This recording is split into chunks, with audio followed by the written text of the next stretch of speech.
समय का चक्रव्यूह। कहानी के पात्र: आर्यन कॉलेज का छात्र, साहसी और जिज्ञासु। दूसरा, श्रुति उसकी दोस्त जो रहस्यमय पर यकीन नहीं करती। तीसरा, प्रोफेसर मिश्रा, भौतिकी के प्रोफेसर, एक समय यंत्र पर गुप्त रूप से काम कर रहे। अंजलि, रहस्यमय महिला जिसे सब कुछ पता है। घड़ी का कमरा। आर्यन और श्रुति कॉलेज की पुरानी लाइब्रेरी में है। प्रोफेसर मिश्रा का रहस्यमय कमरा बंद है। आर्यन, श्रुति, मैंने सुना है कि professor Mishra time tape travel पर काम कर रहे हैं। सोचो अगर हम भी समय में पीछे जा सके। श्रुति, आर्यन, तुम हर समय बेवकूफ़ी वाली बातें क्यों करते हो? ऐसा क्यों नहीं होता? आर्यन दरवाजे के ताले को खोलने की कोशिश करता है। दरवाज़ा खुलता है। अंदर एक बड़ी गोल घड़ी है जिसमें कई अजीबोगरीब संकेत चमक रहे हैं। आर्यन, वाह, ये तो कमाल का यंत्र है। देखो, ये बटन शायद चालू करने के लिए है। आर्यन बटन दबा देता है। घड़ी अचानक से तेज घूमने लगती है। कमरा रोशनी से भर जाता है और दोनों बेहोश हो जाते हैं। पहला टाइम लूप। आर्यन और श्रुति एक अजनबी जगह पर जागते हैं।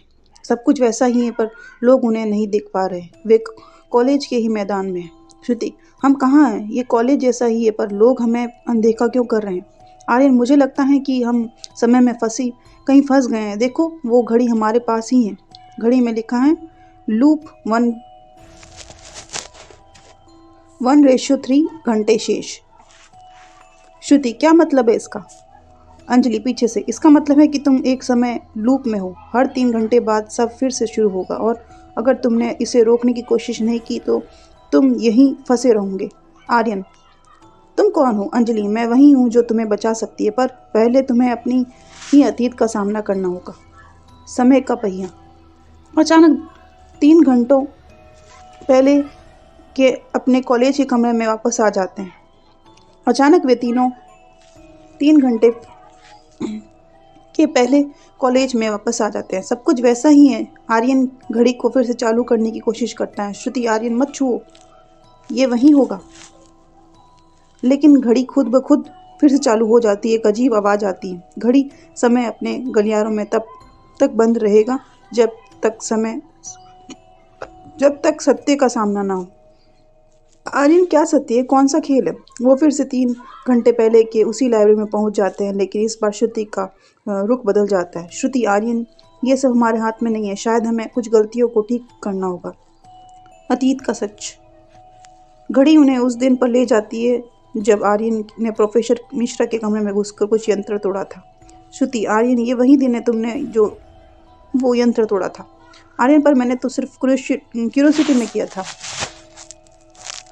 अंजलि, यह तुम्हारी सबसे बड़ी गलती है। समय को बदलने की कोशिश करने वाले समय के शिकार हो जाते हैं। आर्यन, तो अब क्या करें? अंजलि, यही सवाल हर बार पूछा जाता है पर सही जवाब तुम खुद ढूंढोगे। समय का अंत। आर्यन कहता है कि उसे अपने डर और गलतियों को स्वीकार करना होगा। वह घड़ी को ठीक करता है और प्रोफेसर को सब कुछ बता देता है। घड़ी धीरे धीरे बंद हो जाती है।